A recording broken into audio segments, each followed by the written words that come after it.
Vijayawada university మంచి భవిష్యత్తు కోసం తెలుగు విద్యార్థులు ఇష్టపడే యూనివర్సిటీ. కాల్ 9059052378 9059052379.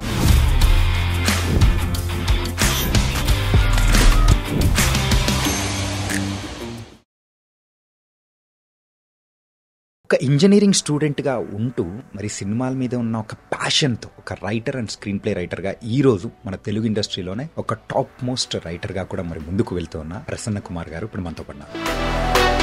అంటే మీరు తీసిన మూవీస్ అన్ని దానిలో కదా బాగా నచ్చిన మూవీస్ నేను లోకల్, మీకోసం కాలేజ్కి వెళ్తాను, ఎంబీఏ చదువుతాను, అమ్మాయిని ఫాలో అవుతాను, సినిమా చూపిస్తాం మామ, అట్టి మాటికి అలా తిరిగి చూడకే లేపు గెలవగలరు. అండ్ థర్డ్ పొజిషన్ వచ్చేసి ధమాక్. ఉద్యోగం పోగొట్టుకున్నాను, ఖాళీగా తిరుగుతున్నాను. ఎక్కడ స్టార్ట్ అయ్యాము, ఎక్కడ ఉన్నాము అనుకున్నారా అసలు? నేను నా జీవితంలో ఏదన్నా కలగన్నాను, లేకపోతే నేను ఏదన్నా కావాలి అనుకున్నాను. కింద పడేయాలనుకున్న వాళ్ళు బోల్డ్ ఎంతమందిని దాటుకొని ఇంత స్థాయికి అనేది వచ్చారు. అక్కడికి వెళ్ళి ఏం బీగుదామని వెళ్ళాడు అని మాట్లాడుకునేవాడు. ఆ ఇన్సిడెంట్ లా తీసుకోలేదు, నేను అదొక లెసన్ లా తీసుకున్నాను. మన పని సమాధానాలు చెప్పాలి తప్ప మన సమాధానాలు చెప్తే మనం చిన్నోడవుతాం. ఫిలిం ఫేర్ లాంటివి పెద్ద పెద్ద అవార్డు ఫంక్షన్స్లో రైటర్ల పేర్ల మీద అవార్డులు లేవు సార్. ఒక రైటర్ ఓం పెట్టి కథ రాయడం మొదలు పెట్టకపోతే, సీన్ నెంబర్ 1 స్టార్ట్ చేయకపోతే ఏ సినిమా మొదలు అవ్వదు, ఏ సినిమా లేదు. Rapid fire. మీరు కాలేజ్ డేస్ లో నార్మల్ గా ఉన్నప్పుడు అసలు ఈ సినిమాకి రక్తాలు చింది చెల్లాంరా బాయ్, సాధించాం టికెట్లు అని అనిపించిన ఏదైనా సినిమా ఉందా? ఖుషీ సినిమాకి దెబ్బలు తిన్నా. ఖుషీ సినిమాకి పోలీసులు సైకిల్ ట్యూబ్లు ఉంటాయి కదా, ట్యూబ్లు పెట్టి కొట్టారు మమ్మల్ని. థియేటర్ గురించి కాదు సార్, ఈ లెక్కను చూసుకుంటే మీరు క్లాస్లలో కంటే థియేటర్లో ఎక్కువ ఉన్నట్టు అనిపిస్తుంది. అటెండెన్స్ మెయింటైన్ చేసేవాళ్ళు. ఈ సబ్జెక్ట్లు ఏమైనా పెట్టుకున్నారా? మొన్న ఈ సినిమా డ్రాగన్ చూసారా? ఏంటి 48? 18 లాస్ట్ సెమ్ లో 18 క్లియర్ చేసాం. Hi guys, welcome to I dream. నేను మీ చాణక్య. ఈ రోజు మన రియల్ టాక్ విత్ చాణక్యలో ఒక గెస్ట్ ని కూడా తీసుకొచ్చాను. ఆయన ఎవరంటే ఒక ఇంజనీరింగ్ స్టూడెంట్ గా ఉంటూ మరి సినిమాల మీద ఉన్న ఒక ప్యాషన్తో మెయిన్ గా ఒక రైటర్ అండ్ స్క్రీన్ ప్లే రైటర్గా ఈరోజు మన తెలుగు ఇండస్ట్రీలోనే ఒక టాప్ మోస్ట్ రైటర్గా కూడా మరి ముందుకు వెళ్తూ ఉన్న ప్రసన్న కుమార్ గారు ఇప్పుడు మనతో పడినారు. అండ్ ఆయన తీసిన రీసెంట్గా మజాకా మూవీ కానీ, అండ్ రవితేజ గారితో తీసిన ధమాకా, దాస్ కా దమ్కి, ఇలా చెప్పుకుంటూ పోతే బోల్డ్ అన్ని మూవీస్ అనేవి కూడా ఉన్నాయి. అండ్ అన్టోల్డ్ స్టోరీస్ అనేది కూడా ఉన్నాయి. ఆయన జర్నీ కూడా ఇట్ వాస్ అనే ఫ్యాంటాస్టిక్. అంత ఈజీగా కూడా ఈరోజు ఇంత స్థాయికి రాలేదు. మరి ఈరోజు మన దగ్గర ఉన్న ప్రసన్న కుమార్ గారితో మాట్లాడిద్దాం, బోల్డ్ అనే విషయాలు అనేది కూడా తెలుసుకుందాం. ప్రసన్న కుమార్ అన్న, ఎలా ఉన్నారు? సూపర్ అండి, మీరు ఎలా ఉన్నారు? చాలా బాగున్నాము. కొంచెం ఎక్కడో జోష్ తగ్గినట్టు అనిపిస్తుంది. నాకా? నేను కోల్డ్ అన్న, బాగాలేదు హెల్త్. ఓకే. 3-4 days నుంచి అదే రకరకాల ప్లేస్లు అటు ఇటు తిరిగి రావడం వల్ల అనుకుంటాం. Maybe okay. వాయిస్ లో కూడా చేంజ్ తెలుస్తుందా మీకు? యా, కొంచెం. సో అంటే యాక్చువల్గా ఈ చేంజ్ వేరే దాని వల్ల వచ్చిన చేంజ్ ఏమో అనుకుని మేము అనుకుంటున్నాం. లైక్ మజాకా. సో మజాకా దాని వల్ల ఏమన్నా కానీ కొంచెం ఏమన్నా జోష్ తగ్గిందేమో? ఏం లేదండి, అట్లేం లేదు. రెండు హ్యాపీగా పడుకుంటున్నాం 3-4 days నుంచి ప్రశాంతంగా. హెల్త్ కూడా బాగాలేకపోవడం వల్ల అంతకంటే. ఓకే. అండ్ 2016లో సినిమా రంగ ప్రయాణం అనేది మొదలైంది. అంతకంటే ముందు అనేది కూడా ఉన్నా, అది టీవీ ఇండస్ట్రీ సైడ్ ఇట్లా. సో ఒక్కసారి అబ్జర్వ్ చేసుకుంటే ఎక్కడ స్టార్ట్ అయ్యాము, ఎక్కడ ఉన్నాము, అసలు అనుకున్నది ఏమన్నా ఉందా? అనుకున్నది ఏమైనా ఉందా అంటే, అనుకున్నారా అసలు ఏమన్నా? ఉండాలి. నేను నాకు ఊహ తెలిసినప్పటి నుంచి, నాకు ఊహ తెలియటం, నాకు సినిమా మీద ఇష్టం కలగటం ఒకటే. ఎప్పుడు జరిగిందన్నది నేను చెప్పలేను. అంత నాకు ఊహ తెలిసినప్పటి నుంచి ఉంది దాని మీద పిచ్చి. బట్ అది ఏ ఫామ్ లో అంటే, అప్పటి నుంచి సినిమా అంటే ఫ్యాసినేషన్. బట్ అది ఒక ప్యాషన్ కింద మారడానికి ఒక ఏజ్ పట్టింది, కానీ నాకు చిన్నప్పటి నుంచి ఆ ఫ్యాసినేషన్ ఉంది. బట్ వచ్చాను. నేను నా జీవితంలో ఏదన్నా కలగన్నాను, లేకపోతే నేను ఏదన్నా కావాలి అనుకున్నాను అంటే అన్ని కోరికలు కలిపి ఒకటే ఇది సినిమా. సో అంటే నేను ఎక్కడి వరకు వెళ్తాను ఏంటి అన్నది అది ఊహించుకోం, కానీ సినిమా ఇండస్ట్రీలో ఉండాలి అన్నది మాత్రం ఉంది. అప్పుడు అదే జరుగుతుంది. ఓకే, దేవుడి దయ వల్ల. సో ఈ మధ్యలో ప్రయాణంలో ఖచ్చితంగా మనకు కావాలనుకున్న వాళ్ళు అండ్ మనల్ని కింద పడేయాలనుకున్న వాళ్ళు బోల్డ్ ఎంతమందిని దాటుకొని ఇంత స్థాయికి అనేది వచ్చారు. ఒకసారి అరే మనల్ని పడేయాలనుకున్న వాళ్ళని ఒక్కసారి వాళ్ళని చూసినప్పుడు కానీ అరే మీ రియాక్షన్ ఎలా ఉంటుంది అసలు? నేను సినిమా చూపిస్తున్నా ముందు కొంతమంది ఇప్పుడు అక్కడికి వెళ్ళి ఏం బీగుదామని వెళ్ళాడు, జబర్దస్త్ వదిలేసి వెళ్తే అక్కడికి వెళ్ళి ఏం బీగుదాం అనుకున్నా, ఇక్కడే అలా అలా మేనేజ్ చేస్తున్నాను అది ఇది అని. అంటే ఇప్పుడు ఏంటి, వాళ్ళకి నేను అవైలబిలిటీలో లేకపోవడం వల్ల వచ్చిన ఇరిటేషన్ అది అని మాట్లాడుకునేవాళ్ళు. మాట్లాడి ఇలా అదేంటి నిన్నటిదాకా నువ్వు లేకపోతే మేము లేమన్నారు, మనం బయటకు వచ్చేసరికి ఇలా మాట్లాడుకుంటున్నారు, వీళ్ళకి సినిమా కొట్టి చూపించాలి అన్న ఫీలింగ్ ఉండేది సినిమా జరుగుతున్నంతసేపు. సినిమా కొట్టిన తర్వాత ఫోన్ చేసి ఏమన్నా అందాం అనిపించేది. కానీ ఫస్ట్ సినిమా సక్సెస్ అయిన తర్వాత ఇక ఆల్రెడీ మెసేజ్ వెళ్ళిపోయింది కదా, ఇంకా మళ్ళీ మనం కిందకి దిగి వాళ్ళతో మాట్లాడాల్సిన అవసరం లేదు కదా అనిపించింది.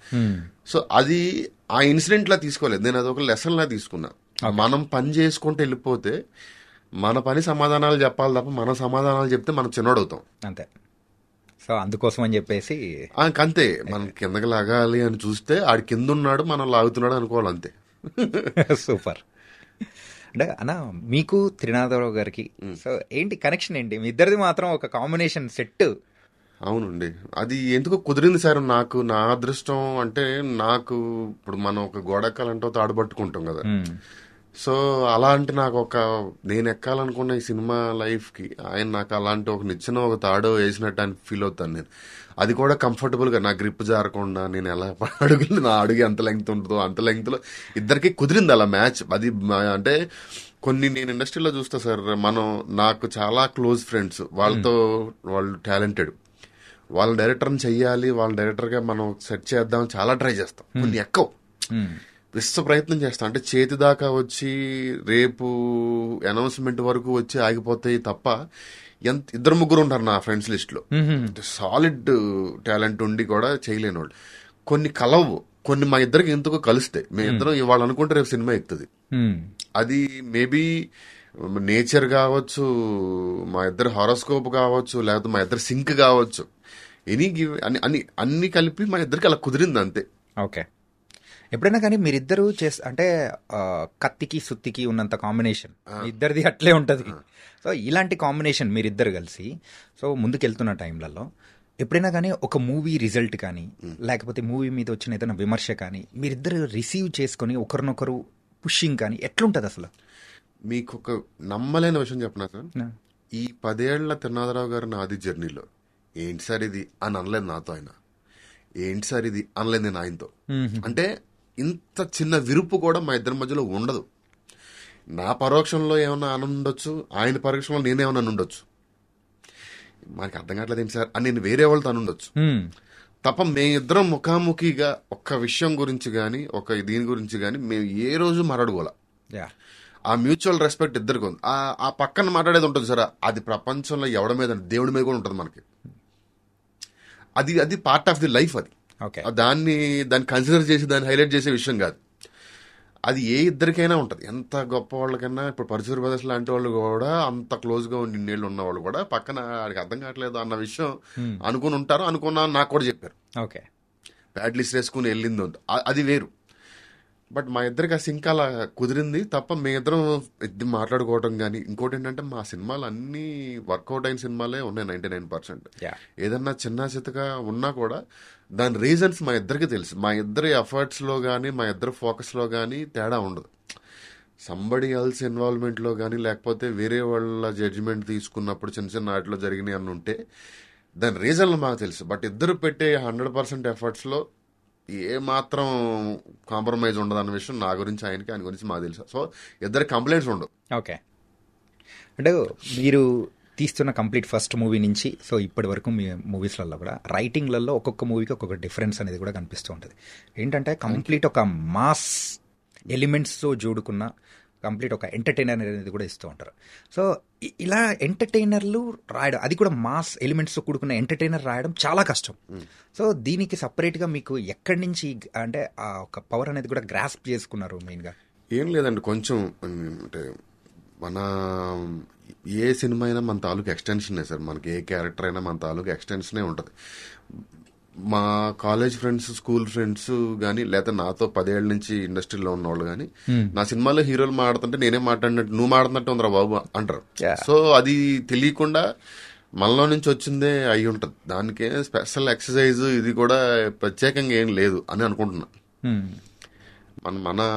అంటే ఇప్పుడు అందులో హీరోయిన్ ఇలా ఒక అమ్మాయి నాతో మాట్లాడితే బాగుండో అన్నది నాలో ఉన్న ఇది. ఒక విలన్ కూడా నాలో ఉన్న సైకిల్ ఉన్న భాగం వాళ్ళందరూ కొత్తగా ఎక్కడి నుంచో మనం తీసుకురాలేం. ఒకవేళ కొత్త క్యారెక్టర్ పుట్టించినా ఆ క్యారెక్టర్ కి మన తాలూకు ఫ్లేవర్ అంటుకుంటుంది. నాదే కాదు, ఎనీ ఫర్ దట్ మ్యాటర్ ఎనీది. ఇప్పుడు మీరు శంకర్ గారి సినిమాలు చూస్తే ఆయన సినిమాలో హీరోలు విలన్లు కథలు తాలూకు ఫ్లేవర్ ఒకటి ఉంటుంది చూసారా, అది శంకర్ గారి తాలూకు యాక్షన్. మీకు ఎగ్జాంపుల్ కోసం చెప్తాను, కంపారిజన్ ఏం లేదు. అట్లాగా ఇప్పుడు రాజమౌళి గారి సినిమాలో విలన్లు ఒకలా బిహేవ్ చేస్తారు, ఒకలా ఉంటారంటే తెలియకుండా అందులో ఆయన విలన్ నిజాన్ని అలా చూడాలనుకునేది ఉందో అది అది అది ఆ ఫ్లేవర్ మన బాడీలోంచి వస్తుంది. మనం ఓన్లీ క్యారెక్టరైజేషన్ రాస్తాం, క్యారెక్టర్ బిహేవియర్ మాత్రం మన మన మన కోపం, మనం ఇలాంటి కోపం చూపించాలంటే ఎలా అన్నది మన దాంట్లో నుంచి వస్తుంది. ఓకే, అంటే సిచ్యువేషన్స్ తగ్గట్టు, సో ప్రెసెంట్ ఇప్పుడున్న ట్రెండ్కి తగ్గట్టు స్టోరీస్ అనేది మీరు ప్రిపేర్ చేస్తుంటారా, లేకపోతే ఎలా దీని తగ్గట్టు ఎట్లా ప్రిపేర్ చేస్తుంటారు మెయిన్గా? ఓన్లీ ఎక్సైట్మెంట్ సార్, ఇది బాగుంటుంది చెప్తే ఇది వర్క్ అవుతుంది అన్నది, అది కథ చెప్పాలి అన్న ఎక్సైట్మెంట్ వస్తే ఎక్సైట్మెంట్ ఫ్యాక్టర్ బట్టి కొన్ని కథలు అనుకుంటాం, కొన్ని 1 వీక్ ట్రావెల్ అవుతాం, కొన్ని 1 మంత్ ట్రావెల్ అవుతాం, కొన్ని 3-4 మంత్స్ కూడా ట్రావెల్ అవుతాం. ఒక కథ అయితే ఆల్మోస్ట్ హీరో గారు ఓకే అని లొకేషన్ చూడడానికి వెళ్ళిన తర్వాత సరిపోవట్లేదు అనిపించి ఆపేసాం. బట్ అంతే, ఆ ఎక్సైట్మెంట్ ఉంది, ఈ సినిమా కరెక్ట్ గా కూర్చుంటుంది అన్న ఎక్సైట్మెంట్ వస్తే సినిమా ముందుకు వెళ్తాం, లేను ఆపేస్తాం లేకపోతే. ఓకే, సో ఇట్లాంటి సందర్భాల్లో అవుతూ ఉంటుంది. అంటే మీరు తీసిన మూవీస్ అన్ని దానిలో కల్లా సో నాకు బాగా నచ్చిన మూవీస్ నేను చెప్తాను. నేను లోకల్, సినిమా చూపిస్తా మామ, అండ్ 3rd పొజిషన్ వచ్చేసి ధమాకా. సో ఈ మూడు డిఫరెంట్ మూవీస్. నేను లోకల్ గురించి మాట్లాడుకుందాం. అసలు నేను లోకల్ అనేది మెయిన్గా అది ఎట్లా మెటీరియలైజ్ అయింది? మెయిన్గా నానిగారి దగ్గర విషయానికి ఒక స్టోరీ వెళ్తున్నామంటే అబ్వియస్లీ ఆయన ఇన్వాల్వ్మెంట్ కానీ దాని తగ్గట్టు ఇచ్చే ఇన్పుట్స్ కానీ అది వేరుగా ఉంటాయి అంటారు. సో దాని తగ్గట్టు మార్చిన సందర్భాలు యాక్చువల్గా అన్ని నేను లోకల్ టైంలో నాని గారు అసలు ఇన్వాల్వ్ అయింది కానీ కథ అంటే వెళ్ళి ఒకరోజు ఒక 40 minutes కథ చెప్పాను, బాగుంది వస్తున్నా అన్నాడు. రాజుగారితో మాట్లాడుకున్నాం, నాకు అంతకుముందు నాన్నగారు పరిచయం ఉన్నారు, మాట్లాడుకున్నాము, ప్రొసీడ్ అయిపోయాం. ఫుల్ కథ చేసి ఫైనల్ వెర్షన్ వెళ్ళి చెప్పాం. ఓకే అన్నారు, ప్రొసీడ్ అన్నారు, ఏ కరెక్షన్ ఏం లేదు, ఆయన అంతా ప్రొసీడ్ అయిపోయాం. బట్ మ్యాటర్ ఆఫ్ ఫ్యాక్ట్ ఏంటంటే మేము అనుకున్న స్టార్ట్ చేసిన కథ అది కాదు, వేరే ఇంకొక అంటే కథ అదే ఐడియా అదే. ఇప్పుడు అందరూ నవీన్ చంద్ర గారి క్యారెక్టర్ ఏదైతే ఉందో అది కొంచెం ఫస్ట్ ఎక్కువ ఉంది. ఒక ప్రేమదేశంకి కొంచెం కమర్షియల్ మాస్ వర్షన్ లాంటిది, అంటే సేమ్ ఐడియా కాదు, బట్ ఇద్దరు ఈక్వల్ గా జెన్యున్ గా లవ్ చేసిన ఇద్దరి మధ్యలో ఒక అమ్మాయి ఉండి ఈ క్యారెక్టరైజేషన్ కి ఆ క్యారెక్టరైజేషన్, ఇప్పుడు క్యారెక్టరైజేషన్ సేమే. నేనేమి చేయను అనుకునే ఒక హీరో నాని ఏదన్నా చెయ్యాలి, అమ్మాయి అడిగితే అమ్మాయి కోసం, అమ్మాయి అడగకపోయినా అనుకునే ఇంకొక. సో వాళ్ళిద్దరి మధ్యలో వీడిది పాయింట్ ఆఫ్ వ్యూ కరెక్టే, వాడిది కరెక్టే, ఎలాగా అన్న దాంట్లో వెళ్ళాం. బట్ ఒక పాయింట్కి వెళ్ళిన తర్వాత దాన్ని ఏమంటే డ్రామా సరిపోవట్లేదు అన్న ఫీలింగ్ వచ్చింది. అది వచ్చిన తర్వాత చిన్న చేంజెస్ చేసాము, అది తప్ప అది మ్యూచువల్గా అందరూ కూర్చుని మాట్లాడుకొని సరిపోవట్లేదు, అవుట్పుట్ చూసుకున్న తర్వాత ఒక 50% షూట్ అయిన తర్వాత లవ్ ఫీల్ వెళ్తుంది. బట్ నేను కథ ప్రోగ్రెస్ అయ్యి డ్రామా సరిపోవట్లేదు, కొంచెం డ్రామా పెంచాలి అన్న దాంట్లో నవీన్ చంద్ర గారిది కొంచెం నెగిటివ్ షేడ్లోకి మధ్యలో ఆయన జెల్సీ ఫీల్ అవ్వడం, అదంతా నెగిటివ్ షేడ్ అంతా తర్వాత వచ్చింది. సో అండ్ దాని హీరో విలన్ సినిమా చేసాం, ఎందుకంటే సినిమా ప్రయోజనాల కోసమే. అంతే, సినిమా కరెక్ట్ గా ల్యాండ్ అవడానికి ఏం చేయాలన్నది అప్పుడు అలా చేశాం.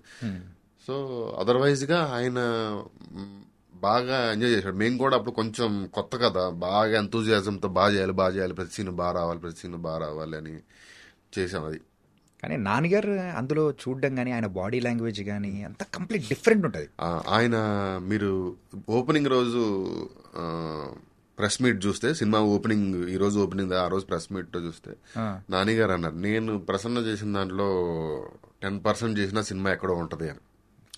సో అది చాలా గ్రేట్ కాంప్లిమెంట్. అది నాని లాంటి ఒక యాక్టర్ అనడం చాలా గ్రేట్ కాంప్లిమెంట్. అంటే అట్లా నేను లోకల్లో యాటిట్యూడ్ ఈజ్ ఎవ్రీథింగ్ అని క్యాప్షన్ పెట్టినందుకు ఆ చిన్న యాటిట్యూడ్ ఉండాలి. నానిగారు అప్పటి వరకు చాలా సాఫ్ట్ అలా చేసేవాళ్ళు, బట్ ఇది చిన్నది మా మానిటర్లో కూడా ఇలా చూసి ఇలా అనేవాడు టేక్ చేసిన తర్వాత.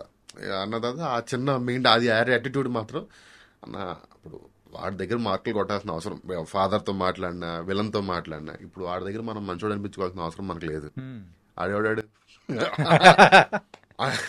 ఆ చిన్నది రైటర్ గా నేను ఆయన క్యారెక్టర్ కి ఎనర్జీ ఇవ్వాల్సిన ఒక రెండు మాట చెప్పి వెళ్ళిపోయాడు. ఇక ఆయన ఇక స్టార్ట్ చేసేవాడు. కానీ అంటే ఆయన చూస్తుంటే ఎట్లా అనిపిస్తుంది అంటే ఒక పిన్ను పికేసిన డైనమైట్ లెక్క ఉండాడు. అవును, అంటే మెయిన్ గా ఆ మూవీ వరకు అక్కడి నుంచి ఆయన అప్రోచబిలిటీ కానీ కంప్లీట్ బీసీలోకి వెళ్ళిపోయారండి. బీసీలోకి వెళ్ళిపోయారు. ఆ గేట్స్ ఓపెన్ చేసింది అయితే మీరే అనుకోవచ్చు. 100% మేమే. అది ఆ విషయం క్రెడిట్ నేను గర్వంగా తీసుకుంటా. బీసీలో అప్పటి వరకు ఒక segment class audience, family audience చూసే వాళ్ళ దగ్గర నుంచి నేల టికెట్ వెళ్ళిపోయింది ఆయన. మా అంటే రీసెంట్ గా అయితే ప్యారడైజ్ ట్రైలర్ రిలీజ్ అయింది కదా, అంటే నాన్నగారితో వర్క్ చేశారు కాబట్టి ఆయన చూస్తుంటే ఎలా అనిపించింది? ఆయనకి నాకు సినిమా తప్ప వేరే ఏం తెలియదు సార్. పిచ్చి సినిమా అంటే పిచ్చి అంటే నాకు తెలిసి హీరోస్లో అన్ని కథలు విని ఇంత హీరో నేనైతే ఎవరిని చూడలేదేమో అని చెప్పొచ్చు. అంటే షూట్ అయిపోతే అందరూ టైర్డ్ అయిపోయాం, రెస్ట్ తీసుకుందాం అనుకుంటారు కదా. టైర్డ్ అయిపోయాం, వెళ్ళేసి పడుకునేసరికి 9 అవుద్ది, 6 to 9 కథ వచ్చు కదా అనుకుంటాడు. ఫ్లైట్ ఉంది, 1 hour గ్యాప్ ఉంది, ఈ లోపు పిలిచి కథ వచ్చు కదా. లేదా ఏదో పెళ్ళి ఉంది, పెళ్లికి వెళ్ళి వస్తాం, అక్కడ పెళ్లిలో ఒక 1 hour తక్కువ ఉంటే ఇక్కడ వచ్చి కథ వచ్చు కదా. నేను యాక్టర్స్ హీరోల దగ్గర నేను కోరుకునేది కూడా వాళ్ళు ఇన్వెస్ట్ చేసేది ఏంటి సార్? హీరోలు ఓన్లీ కథ వినడానికి వాళ్ళు ఇచ్చే టైం తప్ప వాళ్ళ కెరియర్ మీద ఇన్వెస్ట్ చేసేది వర్క్ చేయడం మొదలుపెట్టిన తర్వాత చేసే వర్క్ ఓకే, అది వాళ్ళ డ్యూటీ, వాళ్ళ జాబ్. బట్ వాళ్ళు ఎక్స్ట్రా ఇన్వెస్ట్ చేసేది ఏంటంటే కథలు వినడానికి. నెంబర్ ఆఫ్ కథలు ఓపిక చాలా 100 కథలు ఉంటే 90 రాడ్లు ఉంటాయి. ఆ 90 రాడ్లని తట్టుకుంటే మంచి కథలో 10 దొరకవచ్చు, లేకపోతే 5 కథలు దొరకవచ్చు. సో ఆ 5 కథ మంచి కథలు మిస్ అవ్వకుండా ఉండడం కోసం ఆయన నెంబర్ ఆఫ్ కథలు అసలు ఆయన విన్నట్టు నాకు తెలిసి ఎవరు వినరేమో. నేను లోకల్ సక్సెస్ అయిన తర్వాత మళ్ళీ ఏమన్నా ఆయనతో ఇంకో స్టోరీ చెప్పడం కానీ 1-2 అనుకున్నాం కానీ కుదరలేదండి అది. అంటే అప్పుడు ఏమవుద్దంటే సార్, హీరో ఆ దగ్గరలో చేసే జోనర్ లాంటిది అతను ఒక యాక్షన్ చేస్తున్నాను అనుకోండి, మనం ఒక జోనర్ యాక్షన్ చెప్తే అది ఇప్పుడు నేను యాక్చువల్గా వేరే ఒక విలేజ్ యాక్షన్ చెప్పాను. అప్పటికి ఈ వదిలి గారు ముందు సినిమా అదేంటది మన అంటే సుందరం శ్రీకాంత్ వదిలి దసరా ఆల్రెడీ జరుగుతుంది. సో అందులో కూడా లుంగి ఆ మేసం అది ఉంది, ఇమ్మీడియట్ గా అవుతుంది. ఇంకో నువ్వు చేసుకునిరా ఎక్కడన్నా ఇంకో సినిమా చేద్దాం టైం అలా మిస్ అయినాయి తప్ప అది అలా అలా అలా అలా అది ఉంటుంది హీరోలకి. వాళ్ళు ఎంటర్టైనర్ చేస్తున్నారు అనుకోండి, మనం ఇమ్మీడియట్ గా ఎంటర్టైనర్ చెప్తే వాళ్ళు వేరేది ఇంకోటి ఏదో ఉంటుంది. వాళ్ళ ప్లానింగ్ ఒకటి ఉంటుంది. ఓకే. అండ్ సెకండ్ వచ్చేటప్పటికి సినిమా చూపిస్తాం మామ, అది సినిమా ఇండస్ట్రీలోకి వచ్చేటప్పుడు అది మీకు ఒక గోల్డెన్ పాస్. హిట్ అయితే ఉంటాం, లేకపోతే మళ్ళీ ఏంటి అనే టైప్ ఆఫ్ సిచ్యువేషన్. ఎవరైనా కానీ ఒక డెబ్యూ ఇచ్చేటప్పుడు యాక్టర్స్ దగ్గర నుంచి రైటర్స్ కానీ ఎవరైనా కానీ. సో మరి వేరే మూవీస్ అంటే ఇప్పుడు తీస్తున్న మూవీస్కి అండ్ ఫస్ట్ మీరు తీసిన మూవీకి ఆ కష్టపడడంలో కానీ సో డిఫరెన్స్ వైజ్ కానీ ఏమనిపించింది? ఏదైనా ఉందా?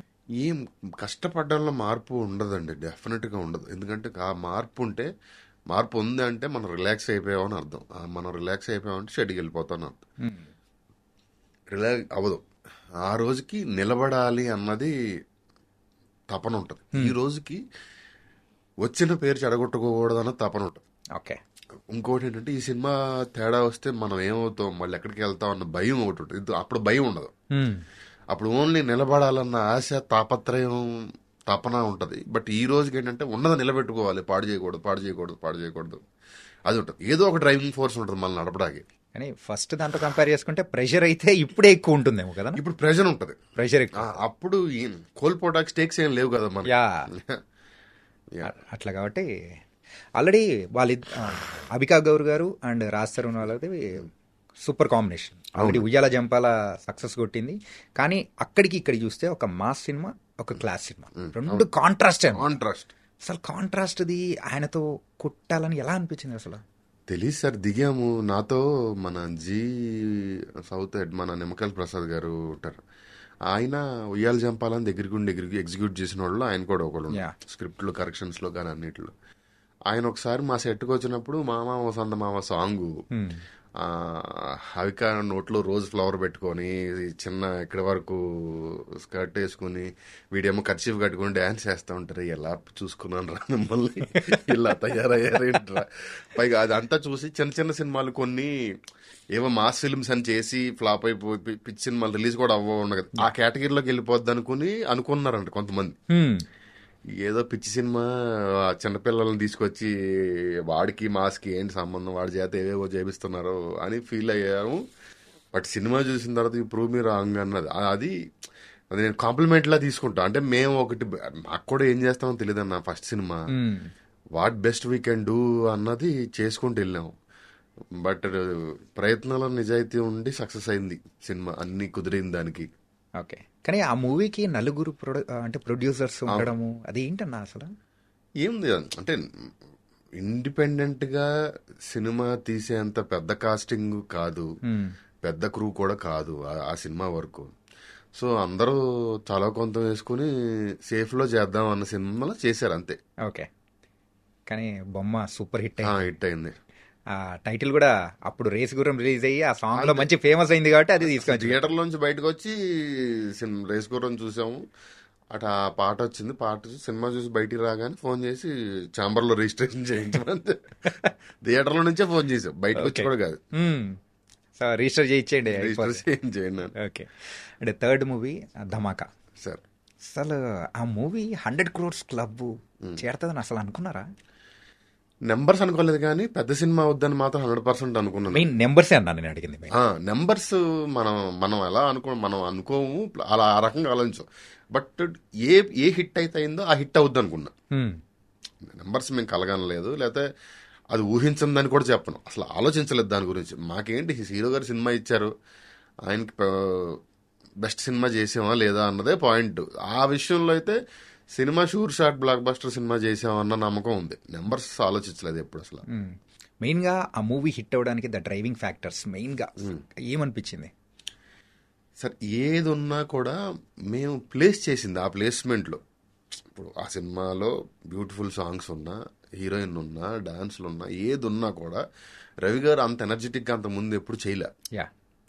ఆ సాంగ్ నాకు పల్సర్ బైక్ గుర్తుంది. పల్సర్ బైక్ అసలు రవితేజ, నేను చెప్తానంటే ఇండస్ట్రీలో రవితేజ గారు రన్ చేసినట్టు చాలా తక్కువ మంది రన్ చేస్తారు. కుర్రోళ్ళు 25 ఏళ్ళు కుర్రోళ్ళు కూడా ఎవరు రన్ చేయలేదు. అంత స్పీడ్, అంత ఎక్సర్సైజ్ చేస్తారు, అంత ఫిట్నెస్ మెయింటైన్ చేస్తారు, కొండెక్కాలని ఇలా పరిగెడతారు. అలాంటిది పల్సర్ బైక్ సాంగ్కి నేను ఫస్ట్ టైం ఆయన అబ్బాయి ఏంటబ్బాయి రాత్రి కాళ్ళలాగా ఇంటికి వెళ్ళాక అన్నారు.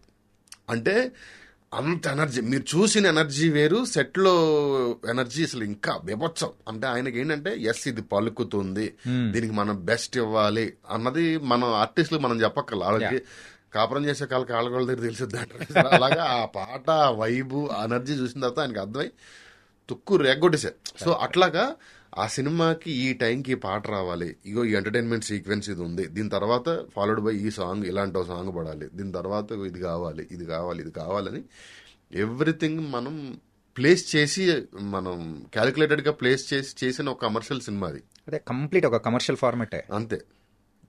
సో ఆ ఫార్మాట్ లో వచ్చారు, కొట్టారు, కొట్టారు నార్మల్ గా. అంటే రిలీజ్ డేట్ కూడా బాగా కలిసి వచ్చిందేమో అన్నది. పీపుల్స్ మీడియా వాళ్ళు కూడా బ్రహ్మాండంగా ప్రమోట్ చేశారండి. అంత విగరస్ ప్రమోషన్. వాళ్ళు ఏం చేశారో, డబ్బు ఎంత ఖర్చు పెట్టారో కూడా తెలియదండి. పాల ప్యాకెట్ల మీద కూడా ధమాకా ప్రమోషన్ చేసి రిలీజ్ రోజు ఆంధ్రప్రదేశ్లో చాలా డిస్ట్రిక్ట్స్ లో ఇంటికి వచ్చిన ప్రతి పాల ప్యాకెట్ మీద ధమాకా వేశారు. న్యూస్ పేపర్లు, మెట్రోలు, ట్రైన్లు, ఆటోలు, ప్రతి ఊర్లో, ప్రతి డిస్ట్రిక్ట్ హెడ్ క్వార్టర్స్ లో 500 ఆటోలు, 400 ఆటోలతో ర్యాలీలు, అసలు పిచ్చి పిచ్చిగా చేశారు ప్రమోషన్. అసలు ఆ విషయంలో అన్బీటబుల్. అది ఓకే. సో అన్ఫర్గెటబుల్ గా అయిపోయింది. అంటే ఒక స్క్రీన్ ప్లే రైటర్ గా అండ్ అలాగే ఒక రైటర్ గా సో ఉన్న మీరు ఈ లిరిసిస్ట్ గా మారే అవకాశం ఎట్లా వచ్చింది, ఏంటది అసలు? ఏం నాకు అసలు రాయాలని ఉండదు సార్. అది సినిమా చూస్తే మాకి ఒక 4 పాటలు 5 పాటలు రాసాం. అప్పుడు ఆ సినిమాకు ఉన్న ఆ చిన్న బడ్జెట్ లో ఒకళ్ళిద్దరితో ట్రై చేస్తే పని అవ్వట్లేదు. అలా అని పెద్ద రైటర్లను ఎఫర్ట్ చేసే పరిస్థితి కూడా లేదు. సిచ్యువేషన్ నాకు తెలుసు కాబట్టి సరే ఏం చేద్దాం అని నైట్ ఏదో కూర్చుని ఏదో ట్రై చేశా. పొద్దున్న చూస్తే అందరూ super, not even single correction, ఇది మార్చి అది మార్చుకోవట్లేదు బాగా. కాకపోతే ఎంతో కొంత రైటర్ కాబట్టి చిన్నప్పటి నుంచి స్కూల్లో ఉన్నప్పుడు చిన్న చిన్న పోయిటరీలు ఏవో రాస్తూ ఉండేవాళ్ళం, అవన్నీ అలవాటు ఉంది. బట్ సినిమా లాంగ్వేజ్లో లిరిక్స్ రాయాలి అది నాకు తెలియదు. బట్ ఎక్కడో తెలియకుండా ఎక్కడో ఉంది. సో అలా ఒకటి రాసిన తర్వాత అవ్వట్లేదు ప్రసన్న, ఇంకోటి ఏదో వచ్చింది, అలా అని మిగతాది నేను రాయలే. ప్రతిదీ వేరే రైటర్ రాయటం, అది వర్కౌట్ అవ్వకపోవటం, ప్రసన్న అవ్వట్లేదు నువ్వు ఏదైనా ట్రై చేయి, రాజస్థాన్ ఫోన్ చేసి మనోడికి ఆల్రెడీ పేపర్ ఉంటుంది జేబులో తీ అంటే అప్పుడు ఒకటి తీయటం. సో అక్కడ వర్కౌట్ అవ్వనప్పుడు మాత్రం ఒక పాట అయితే సార్ చెప్తాను మీకు. ఒక రైటరు 12 వెర్షన్లు రాశారు సార్. అంటే లిరిక్ రైటర్లు మీకు లిరిక్స్ మీరు అందరూ ఒకలా ఊహించుకుంటారు, బట్ ఎలా ఉంటుంది అంటే లిరిక్ రైటర్లు 4-5 వెర్షన్లు రాసిన తర్వాత యాజ్ ఇట్ ఈస్ వెర్షన్ అందరి దగ్గరే తీసుకోకపోవచ్చు. ఎలా ఉంటుందంటే ఫస్ట్ 2 లైన్లు ఒక వెర్షన్ నుంచి, తర్వాత 2 లైన్లు ఒక వెర్షన్ నుంచి, దానికి కనెక్షన్ ఏమైనా కావాలంటే చిన్న చేంజెస్ చేసి పల్లవిలో ఆ వెర్షన్లో ఒక లైన్ ఇలా కూడా చేస్తారు ఎక్కువ. ఓకే. సో మొత్తం మీద ఒక కంబైన్డ్ ప్రోడక్ట్ తీసుకోవడం కోసం అలాగా ఒక 12 వెర్షన్లు ఎన్నో వస్తే 12 వెర్షన్లు కలిపి 2-3 లైన్లు కూడా బాగాలేదు.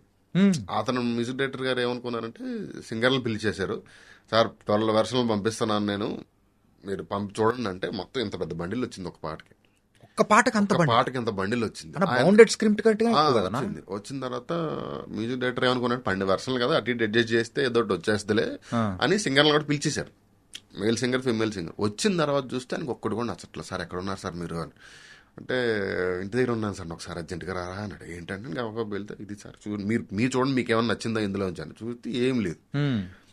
ఏం చేద్దాం సార్ మీరు అంటే పిలిచేసాను సార్ వాళ్ళని, పైగా సాంగ్ పంపించాలి, షూటింగ్ ఉంది, ఏం చేయాలి అర్థం కావట్లేదు, మీరు ఏదైనా ట్రై చేయండి సార్ అంటే. అప్పుడు నాకు ఒక చిన్న హోండా బైక్ ఒకటి ఉండేది, ఫిలిం నగర్లో మ్యూజిక్ స్టూడియో, బండెక్కి బాలకృష్ణ గారి ఇంటి పక్కన ఉన్న పెట్రోల్ బంక్లో 50 రూపాయలు పెట్రోల్ కొట్టించి ఓ పేపర్ పెన్ను ముందు దాంట్లో పెట్టి పాట వినుకుంటా జూబ్లీ చెక్ పోస్ట్, హైటెక్ సిటీ, ఇనార్బిట్ మాల్ టర్నింగ్, వెనక్కి తిరిగి బాలకృష్ణ గారి ఇల్లు దాటేసరికి అయిపోయింది పాట. వచ్చి డైరెక్ట్గా స్టూడియోకి వెళ్ళాం, పాట రికార్డ్ చేసాం. అలాగా తప్పని పరిస్థితుల్లో రాసినవే తప్ప ఎప్పుడు కావాలని కానీ లేకపోతే నేను రాయగలనని కానీ, లేకపోతే ఇప్పుడు నేను లోకల్లో నేను రాయాలని నన్ను ఎవరు ఆపుతారు, ప్రసన్న సర్లే రాస్తానంటున్నాడు కదా అన్న నన్ను అసలు అదంతా పక్కన పెట్టు. దేవి గారు అడిగారు రాయమని, అది నా ప్రొఫెషన్ కాదు, ఏదో సినిమాని కాపాడుకోవడం కోసం తప్పని కాంటిబాటు పొజిషన్లో రాయడం తప్ప అది నా ప్రొఫెషన్ కాదు. అండ్ ఇంకోటి నేను అందులో మాస్టర్నో లేకపోతే నాకు అంత ఎక్స్పర్టీస్ కూడా లేదు. ఈ జర్నీ జరిగింది చూసారా, జర్నీలో వచ్చిన సాంగ్ ఏంటి, ఏ సాంగ్ అది? ఇప్పుడు అది నేను చెప్పొచ్చు, బట్ నేనేమంటే ఆ లిరిక్ రైటర్ అతని పేరు లేదు కాబట్టి ఓకే, మన ఈవేళలో ఇంత ఎందుకంటే అది భలే ఉంటదన్నా, అందరూ బాగా రిలేటబుల్ అవుతారు. ఏంటంటే అందులో చూపించే విధానం గానీ, ఆ 2 కపుల్స్ ని గానీ, ఇట్ వాస్ ఫెంటాస్టిక్. అండ్ వేరే రైటర్స్ కి అండ్ మీకు ఉన్న డిఫరెన్స్ ఏంటంటే, మెయిన్ గా రైటర్ స్టోరీ ప్రిపేర్ చేసేసామా, సో అయిపోయిందా, డైరెక్టర్కి ఇచ్చేసామని ఉంటుంది. కాకపోతే మీరు సెట్లో కూడా వచ్చి దాన్ని ఎవ్రీ సీన్ అనేది చూసుకోవడము, ఇది ఎట్లా స్టార్ట్ అయిందన్నా? అది అసలు సెట్లో లేకుండా చేసిన పనే కాదని నా ఫీలింగ్ సార్. నా పర్సనల్గా నాకు రాసినప్పుడు కంటే వెళ్ళి సెట్లో అది సినిమా అవుతున్నప్పుడు ఉండే సాటిస్ఫాక్షన్ ఎక్కువ ఉంటుంది నాకు. ఓకే, లేకపోతే ఎండ్ ఆఫ్ ది క్లరికల్ జాబే కదా అది అన్న ఫీలింగ్ వస్తుంది నాకు. ఎందుకంటే కథ మనం కన్సీవ్ చేసిన తర్వాత ఇక దాని పేపర్ మీద పెట్టడం ఇదంతా క్లరికల్ జాబ్ లా ఉంటుంది. బట్ సినిమా వెళ్ళిన తర్వాత మనకి ఇష్టమైన యాక్టర్లో ఈ యాక్టర్ ఈ క్యారెక్టర్ చేస్తే బాగుండని ఆశపడిన యాక్టర్లో వాళ్ళు వచ్చి ఆ డైలాగ్ చెప్తే అది సినిమా రూపం తీసుకుంటున్నప్పుడు ఒక హై అడ్రినలిన్ రష్ ఉంటుంది. సో అందులో హ్యాపీనెస్ ఉంటుంది. ఆ హ్యాపీనెస్ వదిలేసుకుని ఇండస్ట్రీకి వచ్చింది దానికోసమే కదా, మనం షూటింగ్ చేయాలి, మన ముందు సెట్లో అంతా హడావిడి జరగాలి, మన కథ మనం సినిమా అవ్వాలి అన్నది ఉంది కదా, అది వదిలేసుకోవడం నాకు ఇష్టం ఉండదు. నాకు అక్కడే ఆనందంగా ఉంటుంది. ఓకే, సో దానికోసం వెళ్తాను. ఫస్ట్ 2 సినిమా చూస్తున్న వాళ్ళు ఒక డైలాగ్ ఉంటుందండి, గెలిచినోడు గురించి అందరూ చెప్పుకుంటారు, ఓడిపోయిన అందరు కారణాలు చెప్పుకుంటాడని. సినిమా రిలీజ్ అయిన తర్వాత ఆడి వల్ల పోయింది ఈడి వల్ల పోయింది అని బాధపడడం కంటే సెట్లో ఉండి అదేదో పోకుండా దగ్గర నుండి చూసుకుంటే బెటర్ కదా అని ఫీలింగ్. ఓకే, నైస్ అన్నా. అంటే ఈ దాస్ కా దమ్కి సంగతి ఏంటన్నా? అంతే, అప్పటికి నేను ధమాకా కమిట్ అయి ఉన్నాను. దమ్కి కథ ఆయనకి చెప్పాము. మా ఫ్రెండ్ వేరే డైరెక్టర్ అనుకున్నాం ఫస్ట్. సో తను ఉండుంటే తనకి నా టైమింగ్ నా దగ్గరే ఇంతకు ముందు వర్క్ చేశాడు మనోడు. నా టైమింగ్ అది తెలుసు కాబట్టి మేము ఇద్దరం మాట్లాడుకొని చేసుకుందాం అనుకున్నాం. బట్ ఎక్కడో వైబ్ ఏదో కుదరలేదు. సో విశ్వక్ గారు ఆయనే చేయాలనుకున్నారు. ఆయన ఎప్పుడైతే చేయాలనుకున్నారో ఇక నేను అన్నాను, అన్న ఇప్పుడు డైరెక్టర్తో రోజు ఏదో ఒకటి ఇది కావాలి అది కావాలని అడగొచ్చు, హీరోతో నేను రోజు పొద్దున్నే వచ్చి ఇవన్నీ పెట్టుకోవడం అది కరెక్ట్ కాదని ఫీలింగ్ నాకు వచ్చింది. ఇదంతా నేను ఆయనతో కూడా డిస్కస్ చేయాలి. అన్న అయితే నేను ఆల్రెడీ ధమాకా చేస్తాను కాబట్టి ఇటు వచ్చి ఇది అవ్వదు, ఫుల్ బౌండ్ స్క్రిప్ట్ ఇచ్చేస్తా, వీడియో రికార్డ్ చేసి నెరేషన్ అంతా డైలాగ్ వర్షన్ తో సహా కంప్లీట్ వీడియో రికార్డ్ చేసి ఇచ్చేస్తాను, ఇక మీరు ట్రావెల్ అయిపోండి అంటే హ్యాపీగా. ఆయనకి ఏంటంటే అప్పటికే బాగా దాన్ని తెగ ప్రేమించేశారు ఆయన. ప్రేమించేసి ఇక నేను చేస్తానన్న తర్వాత ఇక దాన్ని ఇక ఆయన కంప్లీట్ గా ఆయన వదిలేసాం. యాక్చువల్గా ఇక్కడే ఒక కన్ఫ్యూజన్ అనిపించింది. అంటే డైరెక్టర్స్ వేరే వాళ్ళు ఇన్వాల్వ్ అవుతారు కదా, కానీ హీరోనే ఒక డైరెక్టర్ గా ఉండి అది కూడా సూపర్ హిట్ కొట్టడం అనేది కూడా అది ఆయన ఓన్ చేసుకుని ఆయన స్టైల్ ఆయన బ్రహ్మాండంగా చేసుకున్నారండి అది. సో అదే అంటున్నప్పుడు ఇప్పుడు ఇది మీరే రైటర్ అనుకోండి, మనం రోజు ఇప్పుడు హీరోతో మన రిలేషన్ చాలా హెల్దీగా ఉండాలని కోరుకుంటాం జనరల్ గా. మనం మాట్లాడాలి లేదా అన్న రేపు పొద్దున ఒక 9కి వచ్చే హీరోకి రేపు పొద్దున 6కి రా అని ఒకసారి ఆబ్లిగేషన్ అడిగాం అనుకోండి, రెండో రోజు మనం అడగం, ఇంకొకరిని ఎవరన్నా పంపిస్తాం. ఎందుకంటే ఈడేంటి రోజు అన్న ఫీలింగ్ ఆయనకి రాకూడదు అన్నది ఆ గుడ్ బుక్స్ లో ఉండాలనో, లేకపోతే గుడ్ బుక్స్ లో కూడా కాదు, ఎందుకంటే హీరోతో ఆ వైబ్స్ అడగొట్టుకోవాలి ఎవరు అనుకో. సేమ్ రైటింగ్ విషయంలో కూడా అంతే. ఇప్పుడు డైరెక్టర్ అనుకోండి, సార్ ఆ సీన్ అది కాదు, కొంచెం ఇలా చేద్దామా అలా చేద్దామా ఇలా చేద్దామా, ఆ డైలాగ్ మిస్ అయింది అది ఉంటే బాగుంటది, ఇందులో ఇది మాత్రం వదలొద్దు, లేకపోతే ఇది అంతా మనం డైరెక్టర్తో పెట్టుకోవచ్చు. హీరోతో మనం అదంతా నాకు కమ్యూనికేట్ చేయడం నాకు కొంచెం ఎక్కడో అనిపిస్తుంది, గ్యాప్ ఉన్నట్టు అనిపిస్తుంది. డెఫినెట్ గా అది హీరోలకు మనం ఇచ్చే గౌరవం, అది మనం అలా ఉండాలనుకుంటాం. సో ఆ రీజన్ వల్ల నేను 2 ధమాకా ఆల్రెడీ కమిట్ అయి ఉండడం వల్ల ఆయనకి అప్పు చెప్తా. ఆయన బ్రహ్మాండంగా దాన్ని ఆయన ఓన్ చేసుకుని ప్రేమగా దాన్ని మనం చాలా లవ్ చేసేసారు ఆయన. మన తెలుగు ఇండస్ట్రీలో యూజువల్గా ఒక సీరియస్ కంటెంట్ రైటర్స్, సో ఎవరైతే వాళ్ళు డీల్ చేస్తుంటారో వాళ్ళకి ఇచ్చే రెస్పెక్ట్ కానీ, అండ్ ఎంటర్టైనింగ్ స్క్రిప్ట్స్ రాసే రైటర్స్కి ఇచ్చే రెస్పెక్ట్ కానీ ఆ డిఫరెన్స్ ఉంటుంది అని కూడా అంటున్నారు. సో ఏంటది యాక్చువల్గా అలా రెమ్యునరేషన్ వైజ్ కానీ రెస్పెక్ట్ వైజ్ కానీ? లేదండి, ఇప్పుడు రెమ్యునరేషన్ వైజ్ అయితే ఇప్పుడు ఎంటర్టైన్మెంట్ సినిమాలు చేస్తున్న మాకు బాగానే వస్తుంది. రెమ్యునరేషన్ వైజ్ ఏం ఉండదు, కొంచెం రెస్పెక్ట్ వైజ్ ఉంటుంది, ఉండొచ్చేమో. అంటే నేనేమంటే వాళ్ళు కొంచెం సీరియస్ సినిమాలు రాసేవాళ్ళు కొంచెం లైఫ్ గురించి ఎక్కువ రాయడానికో లేకపోతే ఫిలాసఫీ రాయటాకో స్కోప్ ఉంటుంది, సో కాళ్ళు గొప్ప డైలాగ్ రాయటాకో స్కోప్ ఉంటుంది. మన పంచ్ వచ్చి జోక్ వచ్చింది అనుకోండి సార్, ఆ జోక్ నవ్వేసుకుంటాం తప్ప దానికి మనం మార్కులు వేసుకోం మైండ్లో, మనం దాన్ని ఎంజాయ్ చేసేస్తాం లేదా ఇంటికి వచ్చి చెప్పుకుంటాం తప్ప దానికి మార్కులు పడవు. బట్ ఒక మంచి మాట ఒక థియేటర్లో పడగానే దానికి మార్కులు మన మైండ్లో వద్దన్న పడతాయి. సో ఎంటర్టైన్మెంట్ రాసేటప్పుడు మేము 80% ఆఫ్ ద ఫిలిం ఎంటర్టైన్మెంట్ మీద వెళ్ళిపోద్ది. మేము స్కోర్ చేసేది ఓన్లీ ఒక 20% ఎక్కడో ఎమోషన్ ఉన్నప్పుడు మాత్రమే స్కోర్ చేయగలం. సో వాళ్ళకేంటంటే ఒక 80% స్కోర్ చేయడానికి ఉంటుంది, డిఫరెన్స్ అయితే అది ఉంటుంది అంతే. సో ప్రొడ్యూసర్స్ వైజ్ వాళ్ళ దగ్గర నుంచి వాళ్ళకి హ్యాపీ, వాళ్ళకి డబ్బులు సినిమా థియేటర్లో నవ్వితే వచ్చే కలెక్షన్ అందరికి. కానీ సార్ మీరు డీల్ చేసిన మాక్సిమం స్టోరీస్ ప్రొడ్యూసర్స్ కి రిటర్న్ బ్యాక్ వచ్చిన అమౌంట్ ఎక్కువ తప్ప, సో నష్టపోయినది చాలా చాలా తక్కువ. మీరన్నా 99% అనేది పర్ఫెక్ట్ నిజర్వచనం వచ్చేలా చేశారు సార్. అలాగే మీరు డైరెక్టర్గా మారాలి అనుకున్న సందర్భంలో వెంకటేష్ గారికి వెళ్ళి స్క్రిప్ట్ చెప్పారు, మరి దాన్ని మెటీరియలైజ్ అయిందా కాలేదా అని కూడా విన్నాం బయట టాక్. తినాద్ గారు అనుకునే చేసామండి అది, నేను అనుకుని చేయలే, తినాద్ గారే డైరెక్టర్ దానికి. బట్ అప్పుడు కుదరలేదు, అంటే అప్పుడెప్పుడు అయిపోయి ఎక్కడ కథల గురించి ఇప్పుడు మనం మాట్లాడుకున్నా కూడా ఎవరికి ఎక్కదు. కానీ ఎప్పుడు సార్ ఇది నాకు తెలిసి హలో గురుకి ధమాకాకి మధ్యలో అనుకుంటాండి. సో ఆ మధ్యలో లైక్ కోవిడ్ కి ముందు, అంతే, కోవిడ్ చాలా ముందు, ఇమీడియట్లీ ఆఫ్టర్ హలో గురు. అది అవ్వలేదు, ధమాకా ఎక్కింది. ఓకే సార్, ఇది హలో గురు ప్రేమ కోసం మీరు అన్ని తీసిన మూవీస్ అన్ని దానిలో కల్లా కంపేర్ చేసుకుంటే చాలా సాఫ్ట్గా సెటిల్డ్గా సో ఉన్న మూవీ అనేది ఏదైనా ఉందంటే హలో గురు ప్రేమ కోసం. మరి దానికి మెయిన్గా ఆ ట్రాక్ మార్చడానికి గల రీజన్ ఏంటి సార్? ఒక్కొక్క సినిమా ఒక్కొక్కలాగా ఉంటుంది సార్. ఇప్పుడు మేము ఇప్పుడు ఆ సినిమా చాలా మేము చూసినప్పుడే చాలా ఆ సినిమాకి అంతకంటే అగ్రెషన్ అక్కర్లేదు. ఆ కథ ఇప్పుడు ఫాదర్తో ఫ్రెండ్షిప్ చేయాలి అనుకుని వెళ్తున్న ఆ కథలో ఆ సినిమా అగ్రెషన్ కోరుకోవట్లేదు. ఇప్పుడు సినిమా చూపిస్తున్నాలో ఒక ఛాలెంజ్ ఉంటది.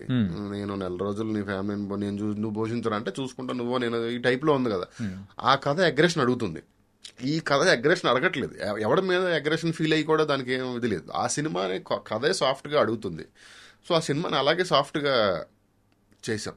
దానికి ఒక మంచి కాంప్లిమెంట్ ఏంటంటే సార్, ఆ సినిమాకి నేను రాజ్ కమల్ ఫిలిమ్స్ అని కమల్ హాసన్ గారి బ్యానర్ నుంచి ఫోన్ వచ్చి అక్కడికి వెళ్ళి అక్కడ మాట్లాడుతున్నప్పుడు ఆయనకి నేను లోకల్ తెలుసు, ధమాకా తెలుసు, సినిమా చూపిస్తే మామ తెలుసు, ఇవన్నీ తెలుసు. వాటి గురించి మాట్లాడుతుంటే బట్ నాకు ఒక సినిమా ఇష్టం సార్, మీ తెలుగు సినిమాలని ఒక ఈవినింగ్ టెర్రస్ మీద కూర్చొని ఒక లాంగ్ డిస్కషన్ లో కమల్ హాసన్ గారు కదా, కమల్ హాసన్ గారి బ్రదర్ మన రాజ్ కమల్ అని ఆయన, నేను నెక్స్ట్ డే ఆయన కలవాలి, ఈ రోజు ఈయనతో మాట్లాడుతున్నాం. సో ఆయన అన్నారు ఒక సినిమా గురించి ఇది చెప్తా, అది సార్ ఇది మన బాలచంద్ర గారి సినిమాలో లాగా ఇంట్లో హౌస్ డ్రామా ఉంటది, అది ఇది ఇది ఇది అని చాలాసేపు చెప్తున్నారు. మందయ్యో అంత ఎలివేషన్ కి మందు కాదు, లేదు బాలచంద్ర గారి సినిమా ఇది కథ కాదు అని మన ఆ టైప్ లో అని ఆయన చెప్తా ఉంటే, ఆ తర్వాత క్రాక్ ఏంటంటే అది హలో గురు అని ఆయనకి కానీ కమల్ గారికి చాలా ఇష్టం. హౌస్ డ్రామా రాసి చాలా కాలం అయింది, ఎవరూ రాయట్లేదు, రాశారు. రెండు ఆయన ఖాళీగా ఉన్నప్పుడు సినిమా చూద్దాం అన్నప్పుడు సన్ టీవీకి ఫోన్ చేసి ఏమొచ్చి ఈ మధ్య సినిమాల్లో ఏం చూడొచ్చు అని అడిగితే వాళ్ళకున్న నెట్వర్క్ చెప్తే అలా చెప్పారంట. చెప్తే అసలు ఆయన మిగతా అన్ని సినిమాలకి నాకు ఇచ్చిన రెస్పెక్ట్ కంటే ఆ సినిమాకి నాకు అసలు 10 రెస్పెక్ట్తో మాట్లాడారు. అది చాలా బాగా అనిపించింది.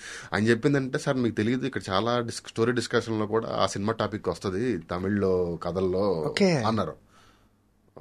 Okay, so it was a complete different and usual గా యాక్టర్స్ కి ఇంకా బాగా నచ్చుతుంది, ప్రేక్షకుల్లో ఒక సెట్ ఆఫ్ ఆడియన్స్ కి మాత్రం సూపర్ గా నచ్చింది అది. ఓకే సార్, అలాగే మీరు డైరెక్షన్ గా ఎప్పుడు దిగబోతున్నారు? చూద్దాం సార్, దానికి ఇప్పుడు నెక్స్ట్ ఏం చేయాలన్నది ఆలోచిస్తున్నాం. దాన్ని బట్టి ఆలోచించుకుని, అంటే ప్లాన్స్ అయితే ఉన్నాయా సార్? నేను సీరియస్ గా ప్లాన్ చేయను సార్. నాకు ఆ నిమిషం ఈ కథ మనం చెప్తే బాగుండు అనిపించిన రోజు చేద్దాం అన్నదే ఉంటుంది తప్ప ప్రత్యేకంగా ఏదో చేసేయాలి, ఆ కథ చేసేయాలి, ఈ కథ చేసేయాలి అట్లా ఆలోచించాను నేను. ప్లస్ అది మైండ్ లో ఉంటే ఈ చేసే పని ఫ్రీగా హ్యాపీగా చేయలేం. అంటే ఏంటంటే మీ దగ్గర ఆల్రెడీ ఆ డైరెక్షన్ డిపార్ట్మెంట్కి సంబంధించినది, ఒక డైరెక్టర్గా మీకున్న అబిలిటీస్ అనేది కూడా అన్నీ ఉన్నాయి.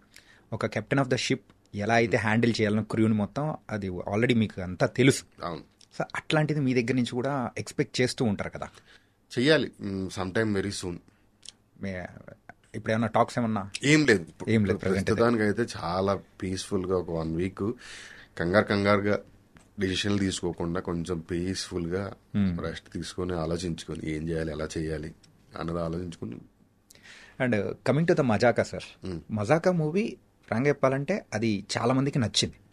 మెయిన్గా రివ్యూ రైటర్స్కి కానీ వీళ్ళకి కానీ నచ్చకపోవడానికి వాళ్ళు అంటే ఇది బాలేదు, ఇది ఇట్లుంటుంది అని చెప్పేసి ఇట్లా రాసి మీరు విన్నప్పుడు కానీ సో మీకు అనిపించింది ఏంటి సార్?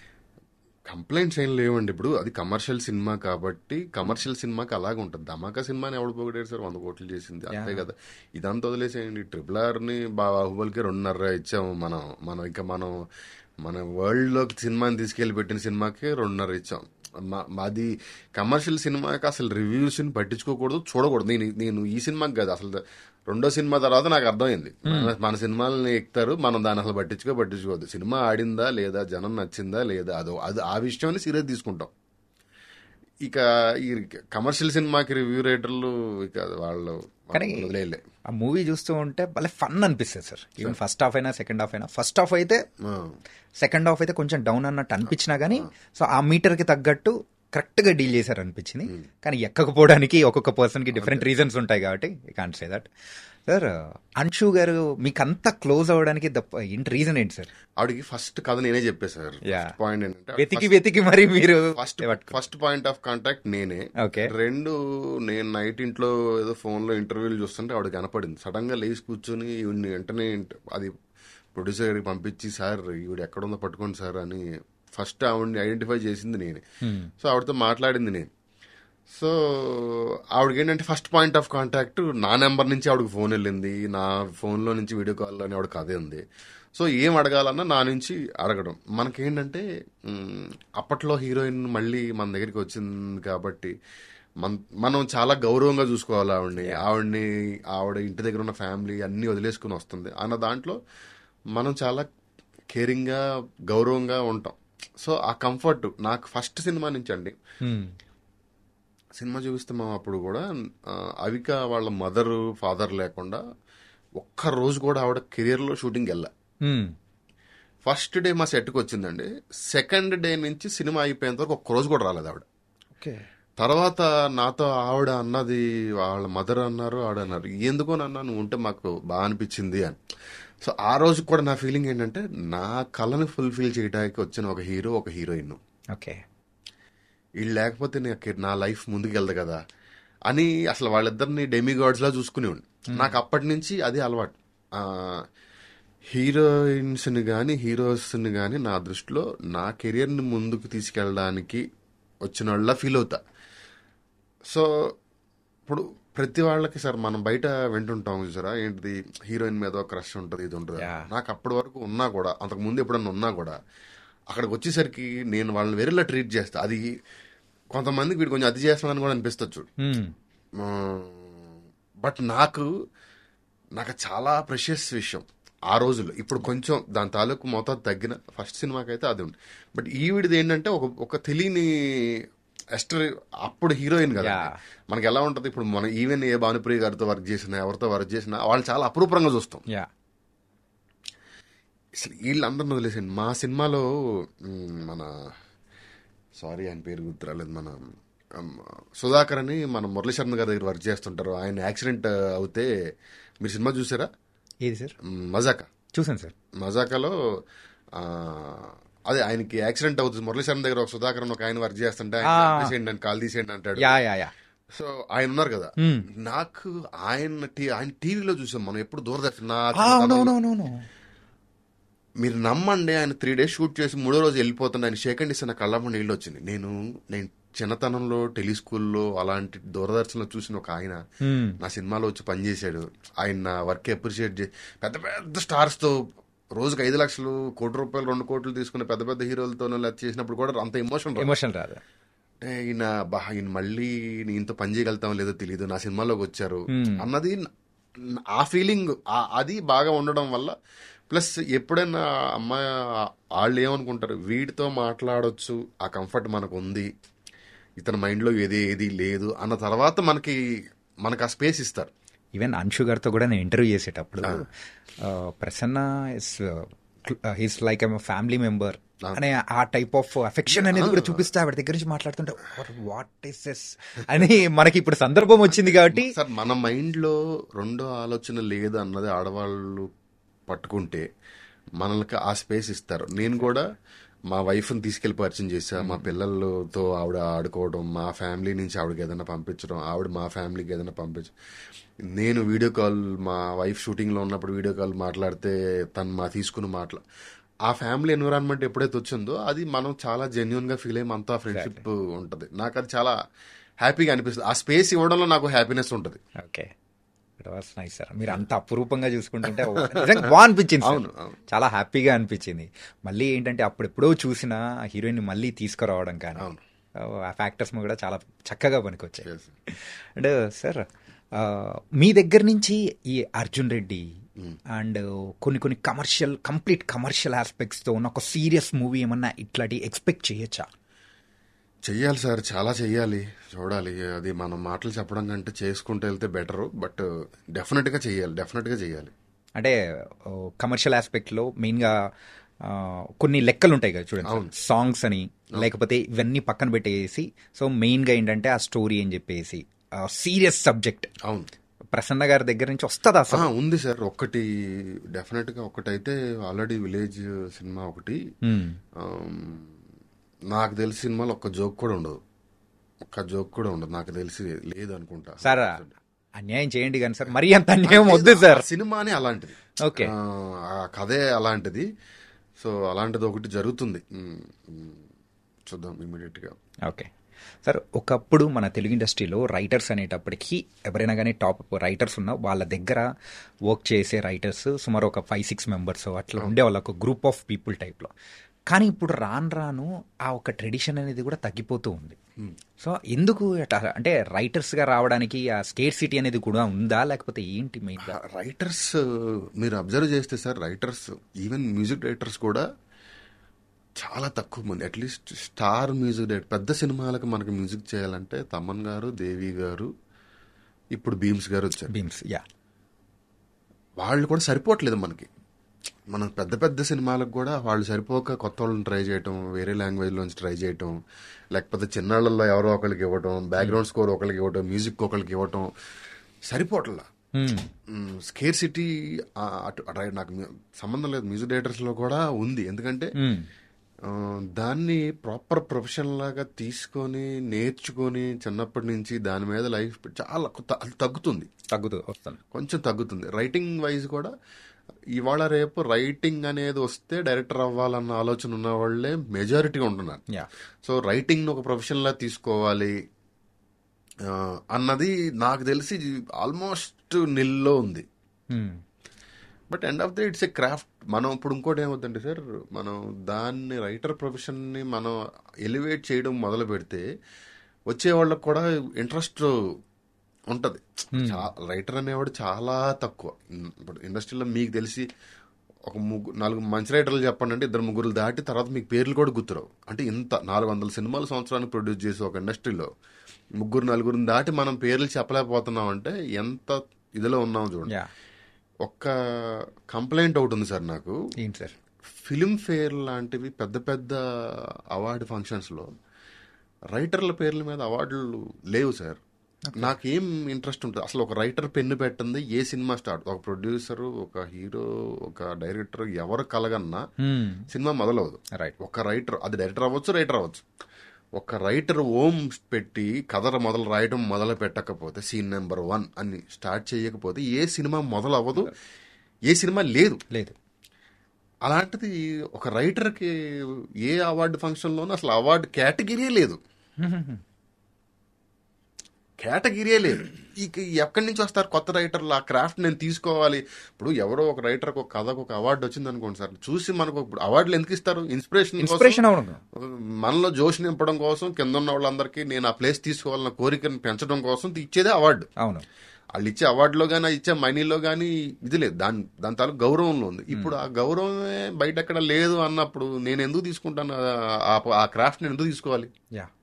అంటే మెయిన్గా ఇంత తక్కువ మంది ఒక రైటర్స్గా ప్రొడ్యూస్ అవ్వడానికి, అంటే రైటర్స్గా తయారవడానికి రీజన్ ఏంటంటే మెయిన్ ఇలా అవార్డ్స్ కానీ అప్రిసియేషన్స్ కానీ ఏం లేకపోవడం కానీ గౌరవం. ఇప్పుడు ఒక రైటర్ పెన్ ఫుల్ స్టాప్ పెట్టిన తర్వాత రాయడం అతని పని అయిపోయిన తర్వాత మిగతా యూనిట్ 23 క్రాఫ్ట్స్ పని అప్పుడు మొదలవుద్ది. అవును, ఓకేనా? ఇతను చివరికి వచ్చేసరికి సైడ్ లైన్ అయిపోతాడు. Out of frame is out of mind అన్నట్టు ఇతను ఎక్కడికో వెళ్ళిపోయి ఉంటాడు అతను.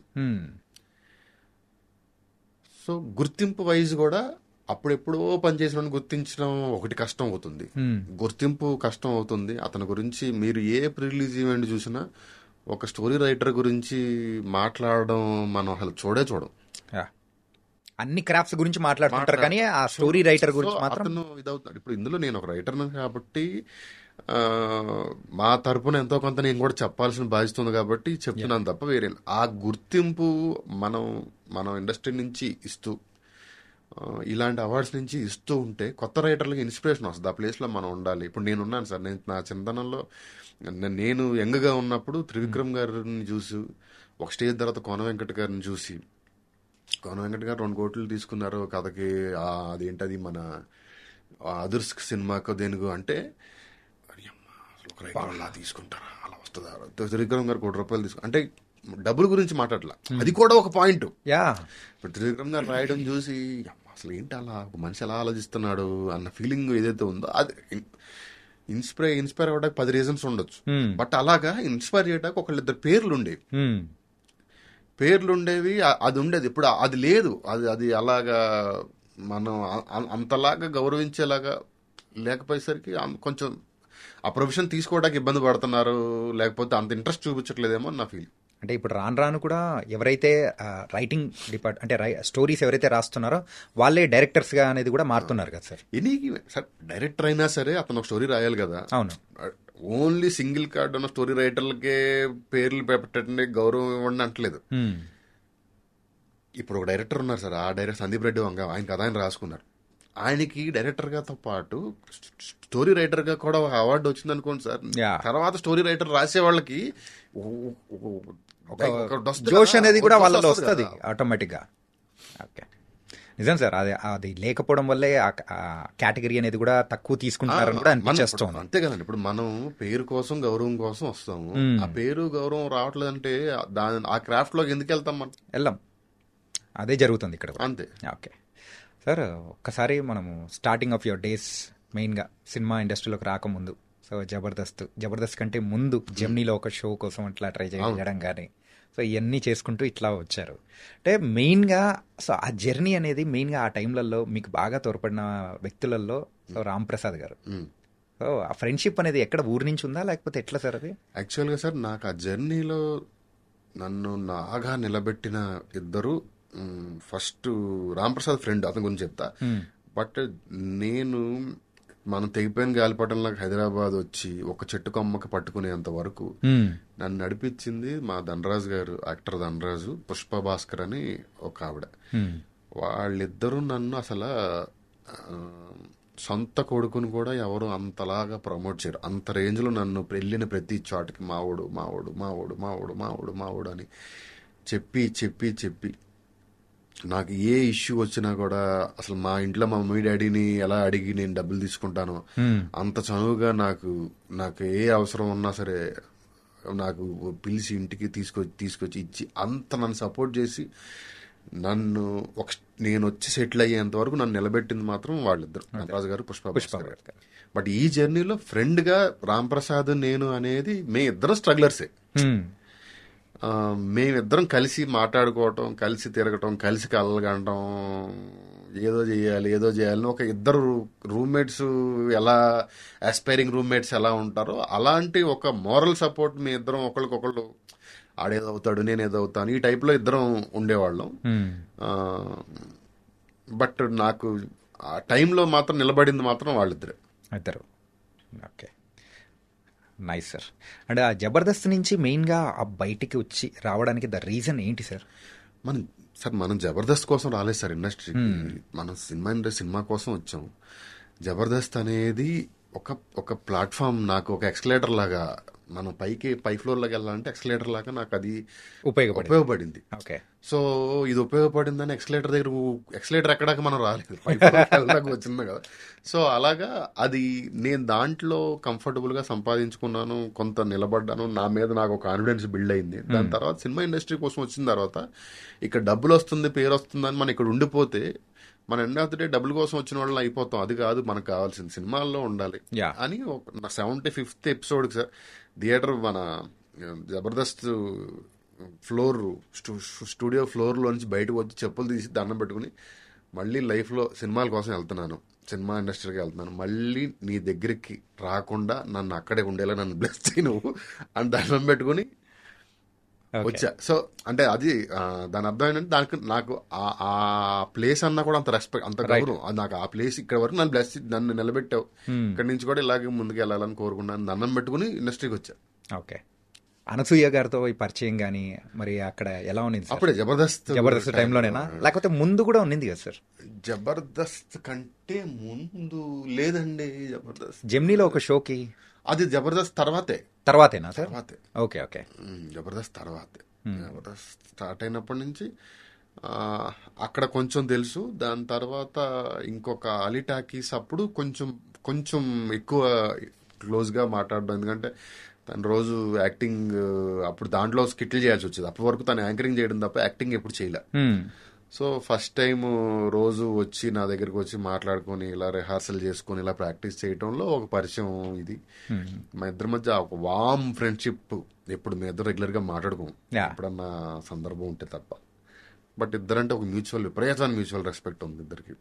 సో ఇప్పటికీ కానీ ఒక యాక్ట్రెస్ గా కూడా ఆవిడ అంటే అంచెలంచెలుగా ఎదగడం అనేది చూస్తూ ఉంటే నిజంగా మైండ్ సార్ అసలు ఆ అమ్మాయి ఫస్ట్ డే నాకు తెలిసి నా దగ్గరేనేమో నా ఆవిడ వచ్చి రిహార్సల్ చేయటం ఆల్మోస్ట్ 0 దగ్గర స్టార్ట్ అయిన ఆవిడ అంత బ్రహ్మాండంగా చేస్తుంది ఈరోజు అవుట్ ఆఫ్ ఓన్లీ ప్యాషన్, మామూలు ప్యాషన్ కాదు అమ్మ ఆవిడకి.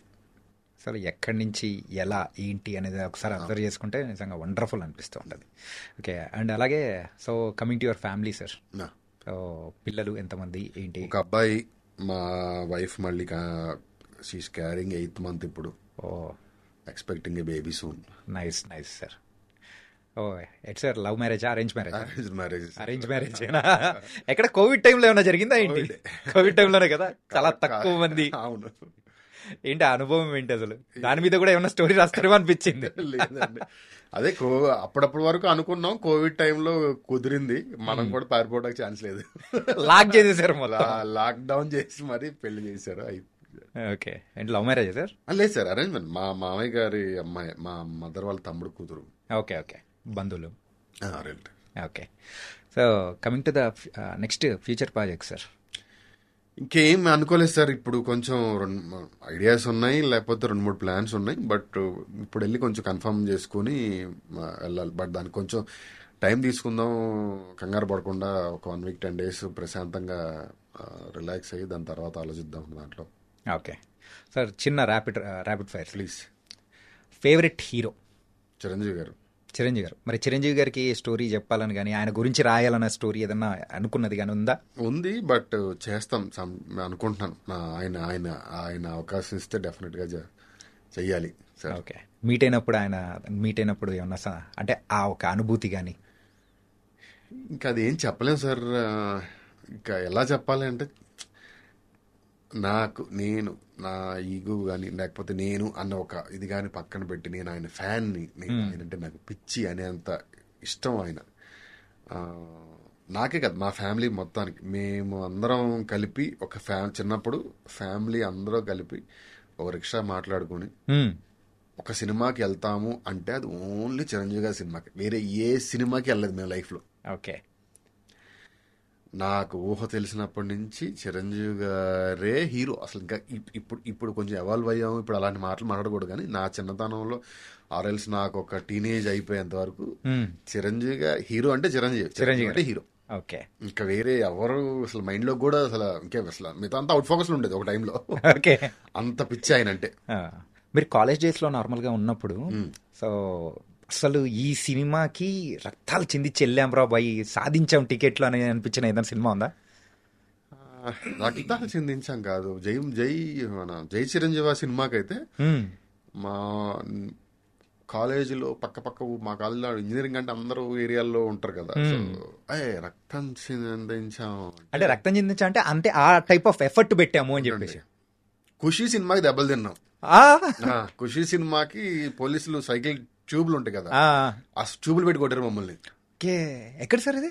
మా ఊరు మచిలీపట్నంలో. Okay, Sri Venkateswara theatre. Theatre గురించి.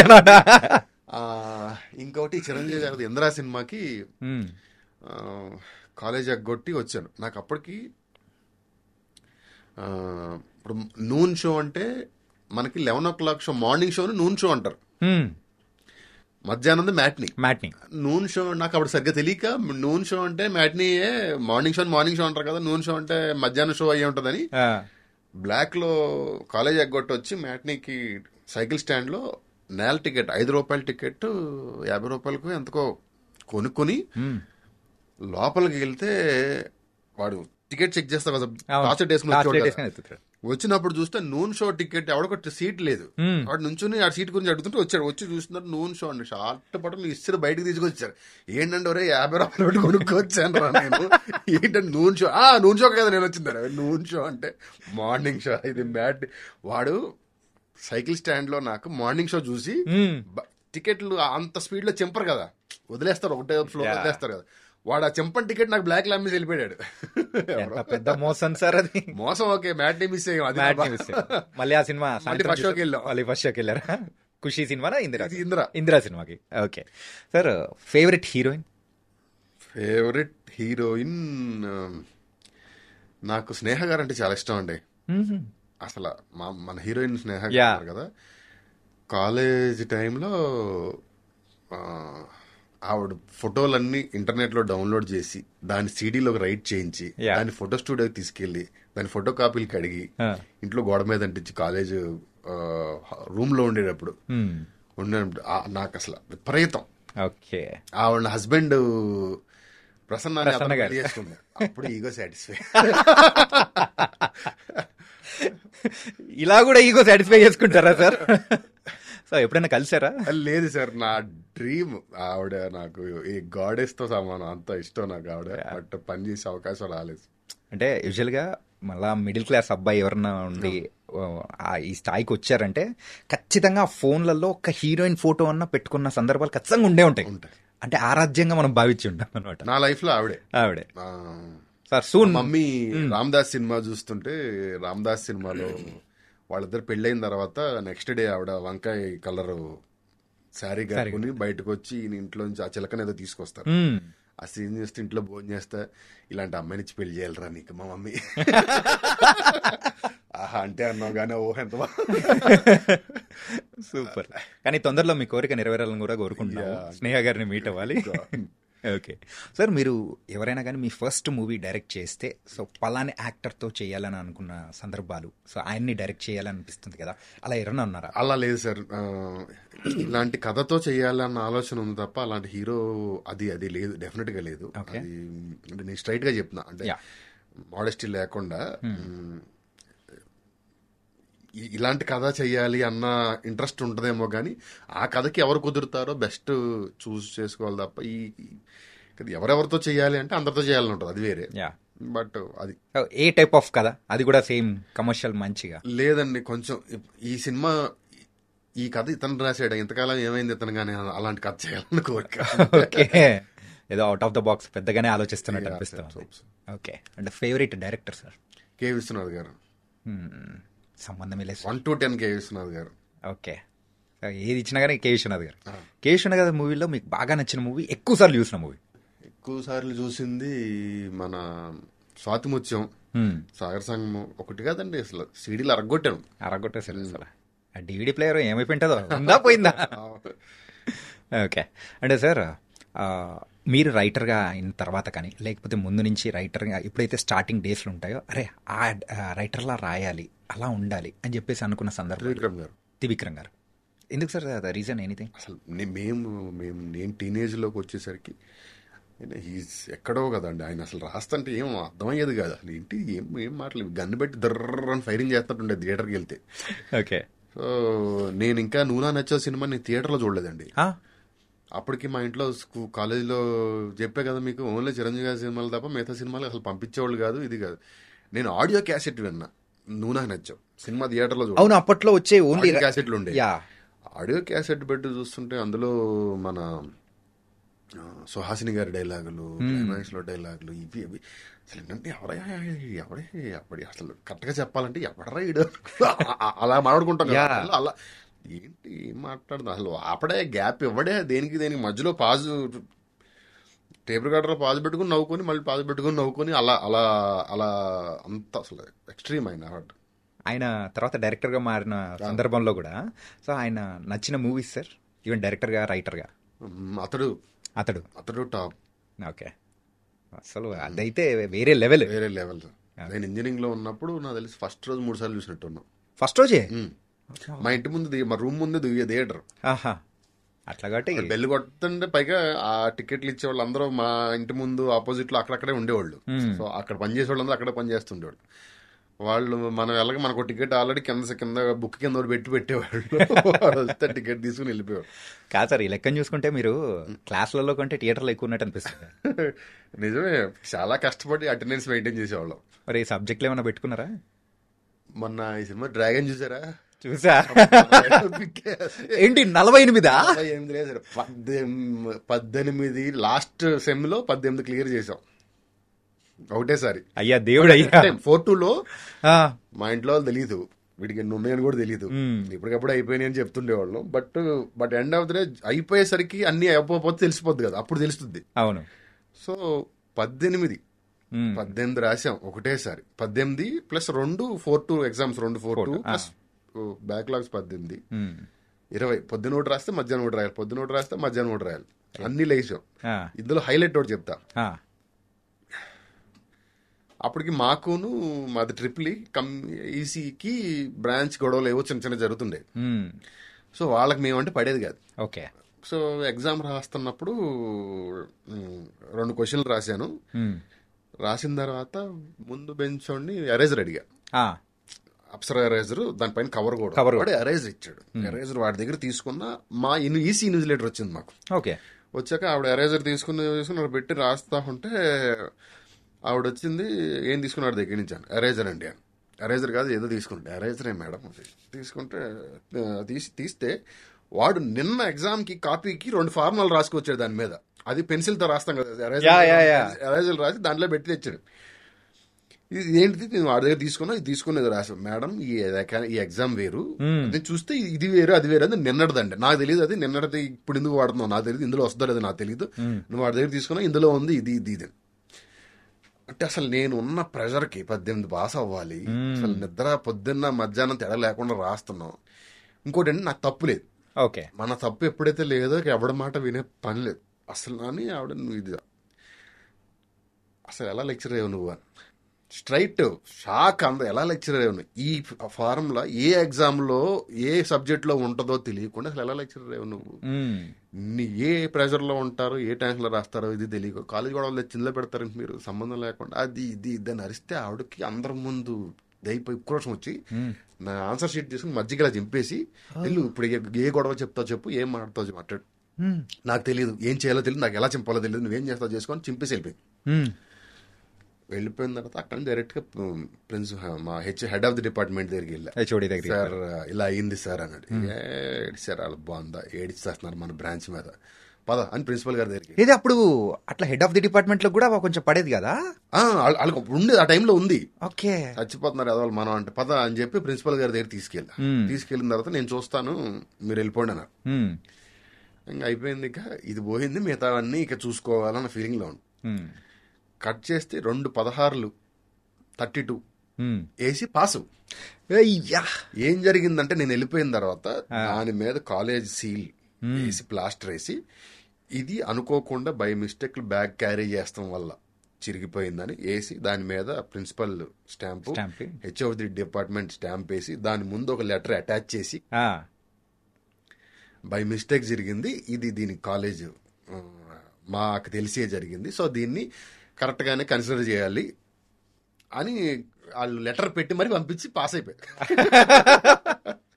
ఇందులో మీ యాటిట్యూడ్ విషయానికి వచ్చేటప్పుడు నేను లోకల్ కనిపిస్తూ ఉంది. సో ఈ బ్యాక్లాగ్లు ఇవన్నీ కనిపించేటప్పటికి డ్రాగన్ కనిపిస్తూ ఉంది. సో ట్రిపుల్ ఈసీ కనిపిస్తుంది. వాళ్ళు ఏముండేది సార్ అసలు అలా ఎలా 16 మార్కుల క్వశ్చన్ 16 32 వేసి పడేసారు సార్, పాస్ అయిపోయారు. అంటే అది ఇంజనీరింగ్ అయిపోయిన తర్వాత ఇమీడియట్ అంటే ట్రిపుల్ కి సంబంధించిన జాబ్స్ గానీ సాఫ్ట్వేర్ గానీ ఇన్ఫోటెక్ లో చేశాను, చేశాను, చేసి తర్వాత మానేసి ఇందులో. ఏంటి సార్ ఫస్ట్ శాలరీ ఎంత? తక్కువేనండి, ఎంత అప్పుడు 22 ఎంత ఉండేది సార్ ఆ రోజుల్లో 22 అంటే తక్కువ సార్. ఏంటి సార్ ఈ రోజుల్లో తక్కువ, ఆ రోజుల్లో అయితే వావ్ అనిపించేలా ఉంటది. It was very very nice sir. అంటే బోల్డ్ అండ్ సంగతులు అనేది కూడా మాట్లాడుకున్నాం.